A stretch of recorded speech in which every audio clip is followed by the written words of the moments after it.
আমার আজকের ব্লগে সবাইকে স্বাগত জানাই। আশা করি তোমরাও ভালো আছো, আমিও ভালো আছি। নতুন ব্লগে বন্ধুরা চলে এসেছি। দেখুন বন্ধুরা, ছোটোবেলা থেকে তো অনেক অনেক আশা মনের পূরণ হয় না, নিজে বড় হয়ে পূরণ করতে হয়। দেখুন বন্ধুরা, আমি কাল বড়গাছারে গিয়েছিলাম, এইসব জিনিসপত্র কিনে এনেছি। আর সেখানে এত গরম, পূজার ভিড়ের জন্যে শরীর খারাপ রাখছিল, ওই জন্য ভিডিও করা হয়নি। দেখুন বন্ধুরা, বড় টেডি বিয়ারটা আমার অনেক দিনের শখ ছিল, নিজে বড় হয়ে পূরণ করেছি। কারোর মনে যদি আশা থাকে বন্ধুরা, নিজে বড় হয়ে অবশ্যই পূরণ হবে, সাফল্য দিকে এগিয়ে যাবেন। যে কোনো জিনিস কেন, জীবনে যা কিছু করতে চান, নিজের সাফল্য, নিজের ইচ্ছা এগিয়ে নিয়ে যাবেন, অবশ্যই সেই ইচ্ছা পূরণ হবে। দেখেছেন বন্ধুরা, বড় এই টেডি বিয়ারটা কিনেছি। আর বন্ধুরা, এইটা আমার বোনের জন্য কিনেছি, আর এইটা হচ্ছে আরেকটা আমার ভাইয়ের জন্য কিনেছি, আর এইটা হারকিনটা গপু সোনার জন্য কিনেছি, আর এই সানগ্লাস আমার জন্য কিনেছি।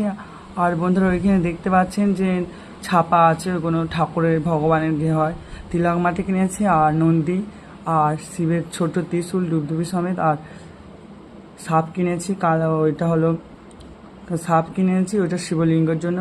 বড় শিবের তো ত্রিশূল আছে। আর দেখুন বন্ধুরা, আমি বগলামাকে খুঁজে খুঁজে পাইনি, বড় কাছারি গিয়েই বন্ধুরা পেয়েছি। মার আসার ইচ্ছা ছিল, ওই জন্য পেয়েছি। দেবী বগলামুখী শত্রুকে দমন করে, ওই জন্য সবাই জয় বগলামুখীর জয় বলো। আর বন্ধুরা, এই বগলামুখী পূজা করলে উনি সর্ব বিপদ আপদ ও রোগ বিসুখ এবং শত্রুদের হাত থেকে রক্ষা করে। আর বন্ধুরা, তার সঙ্গে মাও কদিন আসবে আসবে করে আমি পাইনি।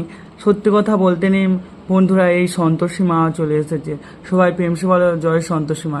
আশা করি তোমরা ভালো থাকবে। আজকের এইটুখানি ভিডিও, সবাই প্রেমসে বলো রাধে রাধে।